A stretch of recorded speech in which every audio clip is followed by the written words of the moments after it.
रक्षा प्रमुख ने रक्षा पेंशन भोगियों के लिए स्पर्श आउटरीच कार्यक्रम का उद्घाटन किया। रक्षा लेखा नियंत्रक CDA पटना द्वारा मुख्यालय 111 क्षेत्र के समन्वय से 18 सितंबर 2025 को बेंगडुब्बी सिलीगुड़ी सैन्य स्टेशन पर स्पर्श आउटरीच कार्यक्रम आयोजित किया गया। इस कार्यक्रम का उद्देश्य रक्षा पेंशन भोगियों को स्पर्श द्वारा प्रदान की जाने वाली विभिन्न सुविधाओं, जिसमें सशक्त शिकायत निवारण तंत्र भी शामिल है, पेंशन भोगियों को स्पर्श के लाभों और प्रक्रियाओं से परिचित कराने के लिए विस्तृत जानकारी दी गई। पेंशन भोगियों को पंजीकरण, पेंशन संबंधी विसंगतियों, शिकायत निवारण और CDA टीम द्वारा तत्काल समाधान प्रदान करने में सहायता के लिए समर्पित काउंटर स्थापित किए गए थे। माननीय, आपको यह सूचित करते हुए मुझे हर्ष हो रहा है कि इस प्रक्रिया में CDA पटना अग्रणी भूमिका निभा रहा है। अब तक CDA पटना द्वारा 13,500 केसेज का डायरेक्ट रिकन्सिलिएशन कर लिया गया है। 255 केसेज 4 रिकॉर्ड ऑफिसेज के स्तर पर लंबित हैं और 13 केसेज 4 PO के स्तर पर लंबित हैं। माननीय, मैं आपको आश्वस्त करता हूं कि इस संख्या को अतिशीघ्र शून्य कर लिया जाएगा और डेटा को पूर्ण रूप से क्लीन कर लिया जाएगा। डेटा के क्लीन हो जाने के बाद स्पर्श संबंधी शिकायतें बहुत हद तक कम हो जाएंगी। पिछले वर्ष में CDA पटना कमांड के अंतर्गत 20 स्पर्श केंद्रों के द्वारा 1,12,327 शिकायतों 1,12,327 ग्रीवांसेस का सफल समाधान किया जा चुका है। माननीय रक्षा सचिव श्री राजेश सिंह ने CDA पटना कार्यालय में अपने दौरे के दौरान हमारी प्रगति पर संतोष व्यक्त किया। यह CDA पटना के लिए गर्व की बात है कि पेंशन शिकायत निवारण में हम अपने विभाग में द्वितीय स्थान पर हैं। यह उपलब्धि हमारी टीम की निष्ठा और पेंशनधारकों के प्रति कटिबद्धता और प्रतिबद्धता का प्रमाण है। पिछले 3 महीनों में हमने बक्सर और कोंटाई में 2 स्पर्श आउटरीच कार्यक्रम आयोजित किए, जिसमें 300 से अधिक पेंशनधारकों ने भाग लिया। किंतु आज का स्पर्श आउटरीच कार्यक्रम आपकी गरिमामयी उपस्थिति के कारण विशेष है। इस कार्यक्रम के दौरान लगभग 800 पेंशनधारकों की भागीदारी की आशा है। हम उनकी पेंशन समस्याओं के समाधान के लिए प्रतिबद्ध हैं। माननीय, मैं आपको अवगत कराना चाहता हूं कि इस क्षेत्र में उन पेंशनधारकों की समस्याएं ज़्यादा हैं जिन्हें अभी तक बैंकिंग सिस्टम से स्पर्श पर माइग्रेट नहीं किया जा सका है। इस समस्या के निस्तारण हेतु इस आउटरीच प्रोग्राम में बैंक के विशेष CPPC स्टॉल की भी व्यवस्था की गई है। मैं रक्षा लेखा महानियंत्रक नई दिल्ली, प्रधान रक्षा लेखा नियंत्रक प्रयागराज, अपने कार्यालय रक्षा लेखा नियंत्रक पटना और अपने सभी सहकर्मियों की ओर से सभागार में उपस्थित पेंशनधारकों को यह आश्वासन करता हूं कि आप सभी की समस्याओं का निस्तारण स्पर्श केंद्रों के माध्यम से निरंतर करते रहेंगे। हिमांशु शंकर जी ने आपको बताया कि ये उनका 211th आउटरीच प्रोग्राम है स्पर्श का, और स्पर्श को में माइग्रेट करते टाइम में कोई एक प्रॉब्लम्स आई थी जो कि उन्होंने अंडरस्टैंड करने की कोशिश की है। जो उन्होंने लास्ट ब्रीफिंग दी थी करीब 6 लाख थी, उसकी संख्या जो है घट करके अभी जो है 50 या 60 हज़ार के करीब है। उसको भी जो है बड़ी तेज़ी से ये लोग कम करने की कोशिश कर रहे हैं। मैं ये बताना चाहता हूँ कि शुरू में स्पर्श को इम्प्लीमेंट करने में ज़रूर प्रॉब्लम आई थी, बट जब एक बार ये चीज़ स्टेबलाइज हो जाएगी तो आपको जो है इसमें से जो पुरानी प्रॉब्लम्स हैं डायरेक्टली CDA आप इसको कंट्रोल कर पाएगा, ना कि बैंकों के थर्ड पर्सन के जरिए से। तो एक ये अच्छा कार्यक्रम है और मैं चाहता हूँ कि सब लोग इस स्पर्श कार्यक्रम के साथ जुड़ें, और जिनकी भी कोई प्रॉब्लम्स हैं यहाँ वन स्टॉप है जहाँ पे आपकी कोई भी प्रॉब्लम जो है को दूर किया जा सकता है। वेटरन से संबंधित एक रिक्रूटमेंट के बारे में होता है। आप सब लोग को पता है जो रिक्रूटमेंट का सिस्टम है इंडियन आर्मी में अभी अग्निवीर वाला सिस्टम हो गया है, और मुझे ये बताते हुए काफ़ी खुशी है कि सिक्किम गवर्नमेंट ने हाल ही में सरकारी नौकरियों में 20% कोटा जो है एक्स अग्निवीर के लिए रख दिया गया है। हम चाहते हैं कि कि इसी तरह की अधिसूचना जो बाकी स्टेट्स हैं वो भी करें। मैंने सिर्फ यहाँ पे सिर्फ सिक्किम का बताया और इस एरिया का, अदरवाइज़ काफ़ी और भी स्टेट्स हैं जिन्होंने इसके बारे में घोषणा की है। शुरू में वो जो लेडी ऑफिसर थी उन्होंने बताया कि यहाँ पे आई सर्जरी का एक कैंप लगाया गया था, जिसे जो है आर्मी हॉस्पिटल RNR ने, बेस्ड हॉस्पिटल दिल्ली ने, कि वहाँ से करीब 36 ऑफिसर्स और सपोर्ट स्टाफ की टीम आई थी और इस इलाके में उन्होंने तकरीबन 1700 लोगों को उनकी आइज़ वगैरह टेस्ट की और 350 से ज़्यादा यहाँ पे ऑपरेशंस किए। तो जो PCDA कर रहा है या CDA कर रहा है आपकी पेंशन, इसके अलावा ट्राई शक्ति कोर्ट जो है आपके लिए अलग कार्यक्रम करती है। अब मैं एक दो चीज़ें और बताना चाहता हूँ। ये ECHS के बारे में है। ये एक नॉवल प्रॉब्लम रहती है वेटरन्स की। नवंबर 2024 में हमारे माननीय रक्षा मंत्री जी ने 23 न्यू पॉलीक्लिनिक्स की स्थापना की घोषणा की है, जो कि करे जाएंगे आस्ते आस्ते, और 50 के करीब पॉलीक्लिनिक्स हैं जिनको अपग्रेड किया जा रहा है पूरे भारतवर्ष में। अनफॉर्चुनेटली कल मुझे जुबिन साहब ने बताया कि यहाँ इनकी रिकमेंडेशन थी 1-2 पॉलीक्लिनिक्स को अपग्रेड करने की, वो नहीं हो पाई है। लेकिन मैं आप लोग को बताना चाहता हूँ कि I take this up as soon as a go back, और मैं कोशिश करूँगा कि यहाँ के जो पॉलीक्लिनिक है उसको भी अपडेट किया जाए। नेक्स्ट जो है प्रोजेक्ट नमन है। नॉर्थ बंगाल और सिक्किम में पेंशन संबंधित कार्यों और 300 से अधिक गवर्नमेंट सर्विसेज के उपयोग हेतु 4 government service centres Bengdubi, Cooch Behar, सेवक रोड और गैंगटॉक में स्थापित किए गए हैं। ये जो है एक देश भर में इस तरह के कॉमन नमन सेंटर्स का नेटवर्क है जो कि इस्टेब्लिश किए गए हैं, और अगले 2 या 3 सालों में मेरे ख्याल से ये नेटवर्क जो है बढ़ा करके करीब 200 का होगा।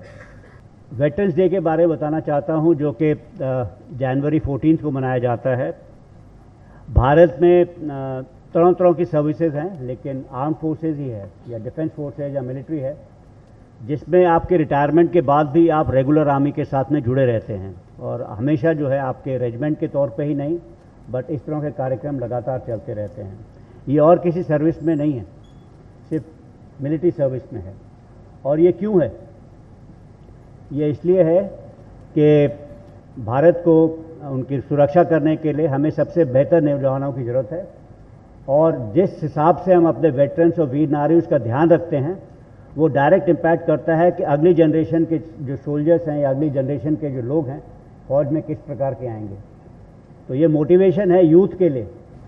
अगर हम अपने वेटरन्स और वीर नारीज को देखते हैं तो उसका सीधा प्रभाव जो है उन यूथ पे जाता है जो कि फोर्सेस के लिए काम करेंगे। दूसरा कारण है एक काफ़ी बड़ा जो वेटरन्स का जो रिसोर्स है, ये काफ़ी बड़ा रिसोर्स है देश के लिए। ऑलमोस्ट अबाउट ECHS का देखें तो 64-65 लाख जो है बेनिफिशरीज हैं, उसमें डिपेंडेंट्स मिला करके।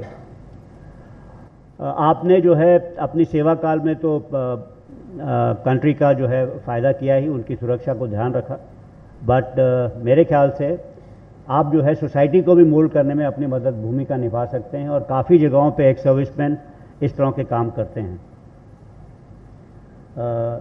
मैं चाहता हूं कि आने वाले समय में आप लोग एक संगठित रूप से रिटायरमेंट के बाद भी जो है कंट्री की डेवलपमेंट की तरफ ध्यान दें। 2-3 चीज़ें ध्यान में रखने वाली मेरे ख्याल से जो ज़रूरी हैं। ऐसा मेरे ख्याल से कोई काम नहीं करना चाहिए जिससे कि डिफेंस फोर्सेज या मिलिट्री का नाम बदनाम हो। जो करंट मिलिट्री लीडरशिप है उसके ऊपर भरोसा रखें।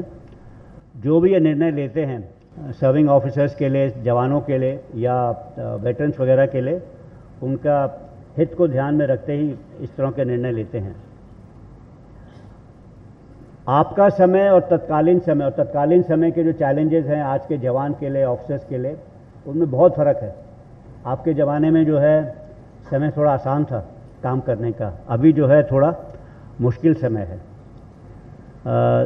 4-5 छोटी छोटी चीज़ें हैं जिसको अगर आप ध्यान रखेंगे तो सभी का, आपकी सोसाइटी का, आपके कम्युनिटीज़ का, आपके एरिया का मेरे ख्याल से बढ़ावा मिलेगा, अच्छा रहेगा। जैसे से नो टू ड्रग्स पहली चीज़ है, ये प्रचलन बढ़ रहा है देश भर में, एंड हाँ, यह वेटरन्स की ये जिम्मेवारी होनी चाहिए कि सोसाइटी में इस बच्चों को समझाया जाए बताया जाए इसके बारे में, इसके दुरुपयोग के बारे में।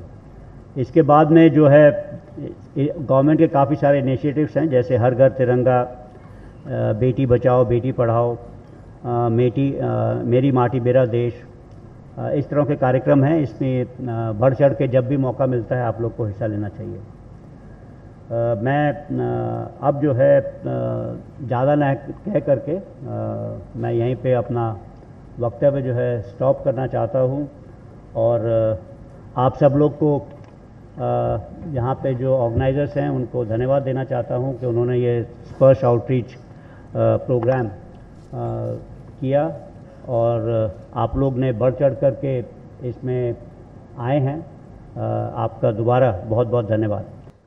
परम विशिष्ट सेवा मेडल, उत्तम सेवा मेडल, अति विशिष्ट सेवा मेडल, सेना मेडल, विशिष्ट सेवा medal chief of defence staff, lieutenant general P S. Chadha, सेना मेडल, विशिष्ट सेना medal, general officer commanding 111 area, lieutenant general Zubin A. Minwalla, उत्तम युद्ध सेवा मेडल, अति विशिष्ट सेवा मेडल, युद्ध सेवा medal, general officer commanding 33 corps, colonel of the regiment 9वीं गोरखाबट राइफल्स। रक्षा लेखा प्रधान नियंत्रक प्रयागराज श्री कमलदीप सिंह, भारतीय रक्षा लेखा सेवा। उपस्थित विशिष्ट जनों, उपस्थित वीर जनक जननी, वीर नारी, सम्मानित भूतपूर्व सैनिकों, पेंशन धारकों, बैंक कर्मियों एवं मीडिया कर्मियों, रक्षा लेखा नियंत्रक पटना की ओर से मैं सबसे पहले मुख्य अतिथि का आभार व्यक्त करता हूं, जिन्होंने कार्यक्रम के सफल आयोजन हेतु अपना बहुमूल्य मार्गदर्शन, सहयोग एवं आशीर्वाद प्रदान किया।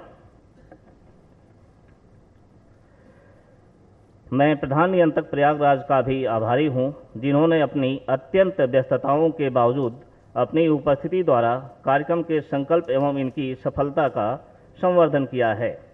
मैं लेफ्टिनेंट जनरल पी.एस. चड्ढा, सेना मेडल, विशिष्ट सेवा medal, general officer commanding 111 area को धन्यवाद प्रस्तुत करता हूं, जिनके अथक प्रयास, ऊर्जावान नेतृत्व एवं मार्गदर्शन के बिना यह आयोजन संभव नहीं था। आशा करता हूं कि आगामी कार्यक्रमों को भी सार्थक एवं सफल बनाने में आपकी महत्वपूर्ण भूमिका रहेगी। मैं प्रिंट एवं इलेक्ट्रॉनिक मीडिया के सभी साथियों को धन्यवाद देता हूं, जो हमारे इस कार्यक्रम को बेहतरीन कवरेज दे रहे हैं। मैं उपस्थित बैंक कर्मियों को धन्यवाद ज्ञापित करता हूं और आशा करता हूं कि वे अधिकाधिक समस्याओं का समाधान करेंगे। मैं यहां उपस्थित सभी गणमान्य जनों, वीर जनक जननी, वीर नारी, सम्मानित भूतपूर्व सैनिकों एवं पेंशनधारकों को पुनः धन्यवाद देता हूं, जिनके सहयोग के बिना इस कार्यक्रम की कल्पना भी नहीं की जा सकती थी। आपकी गरिमामयी उपस्थिति से हमें गौरवान्वित किया है। आप सभी का आभार। धन्यवाद। जय हिंद।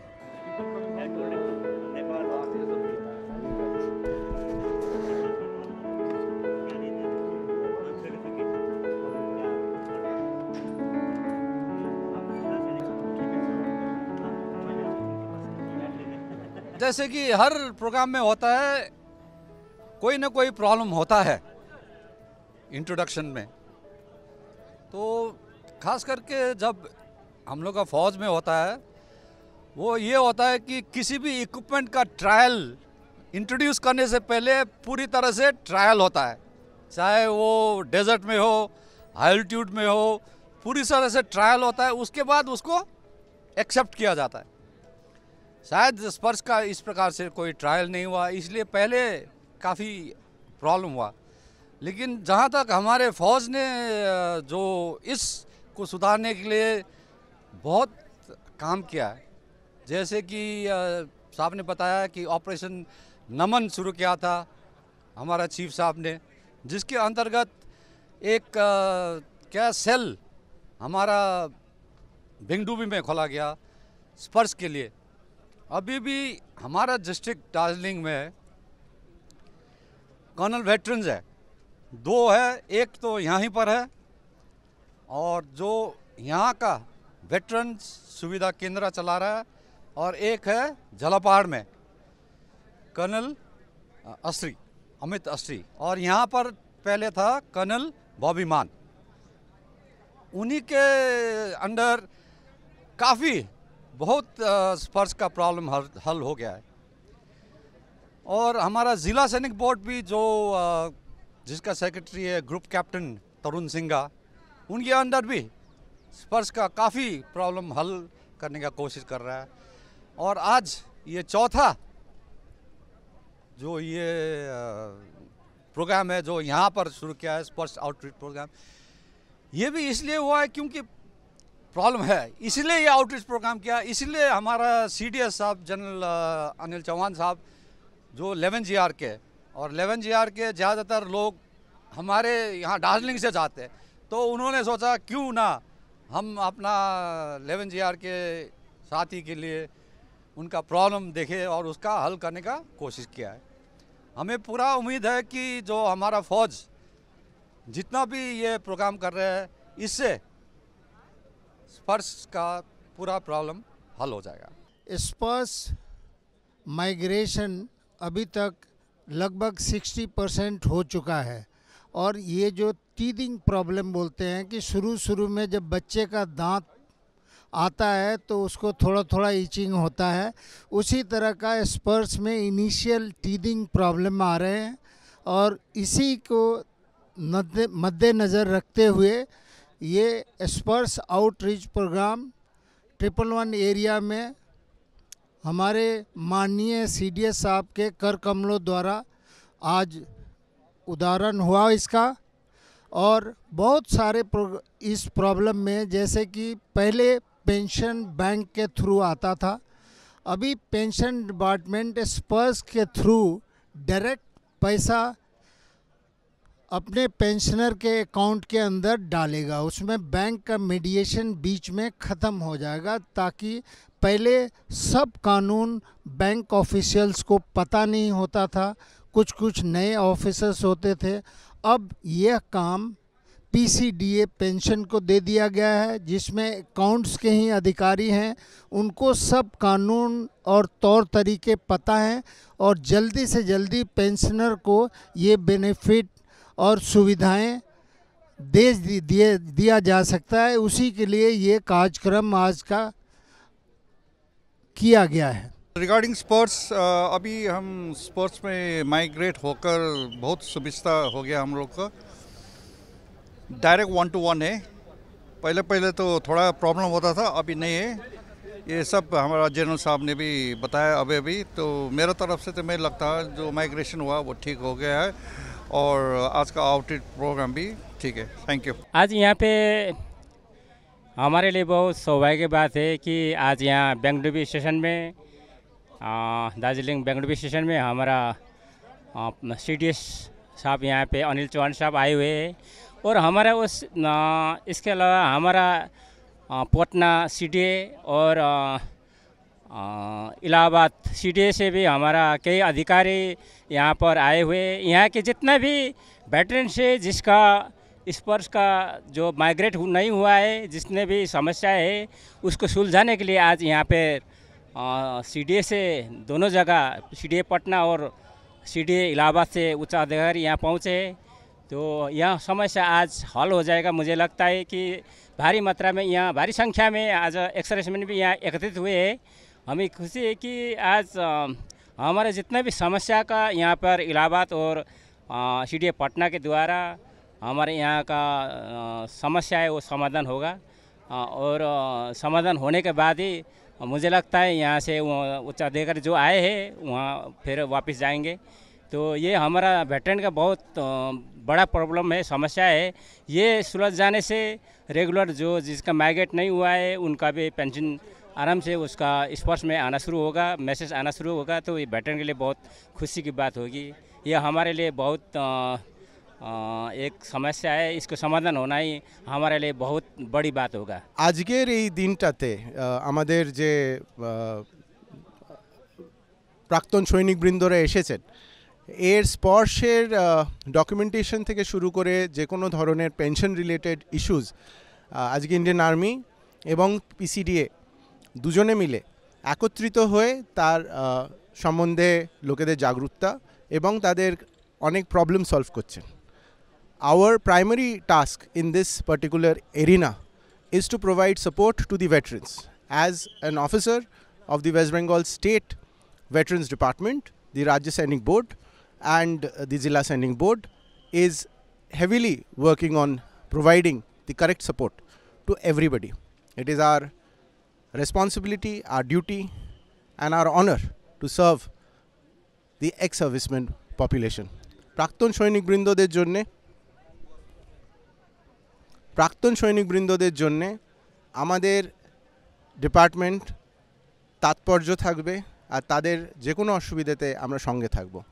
मैंने तकरीबन 40 साल का सर्विस किया है एंड हम लोग इधर जुड़े हुए हैं, हम गांव से जुड़े हुए हैं, रूट से जुड़े हुए हैं एंड हमारा पश्चिम बंगाल में बहुत अच्छा लगता है। मैं सिलीगुड़ी में रहती हूँ। यहाँ का जो सर्विसेज है कुछ भी हो, मुझे तो लगता है कि इधर आने के बाद मुझे तो कोई चीज़ की प्रॉब्लम ही नहीं हुई है। लाइक जो आपका यदि कोई प्रॉब्लम है डॉक्यूमेंटेशन का, कोई भी जाओ, यदि ज़्यादा से ज़्यादा हम पुणे चले जाते हैं, but it is done excellently, बहुत अच्छी तरह से करते हैं। एंड जो आज CDS ने हमारे साथ, जनरल सर ने हमारे साथ बातें किया, हमारा ग्रुप को इस तरह से किया एंड आप सब लोग ये सब ऑर्गेनाइज किया, इट इज़ ऑसम। मतलब ऐसे मैंने कभी देखा भी नहीं है। मैं अटेंड करने में बहुत खुशी हूँ एंड मैं आप सबको शुक्रगुजार हूँ कि मैं तो इतना कह सकती हूँ कि मेरे को ये स्पर्श का कोई प्रॉब्लम नहीं है, कैंटीन का भी कोई प्रॉब्लम नहीं है, ECHS का भी, ये जो हेल्थ वाले भी है उसका भी कोई प्रॉब्लम नहीं है। Thank you so much. I thank you and मैं आपको शुभकामना देता हूँ, ऐसे कहीं दूसरे जगह में भी कर लीजिएगा। बिल्कुल। ये जितने भी हमारे पेंशनधारी हैं वो हमारे 20 स्पर्श आउटरीच सेंटर्स हैं। एक तो सिलीगुड़ी में है, एक दार्जिलिंग में है, एक गैंगटॉक में इस एरिया में, बाकी बिहार में है, झारखंड में है, उड़ीसा में है।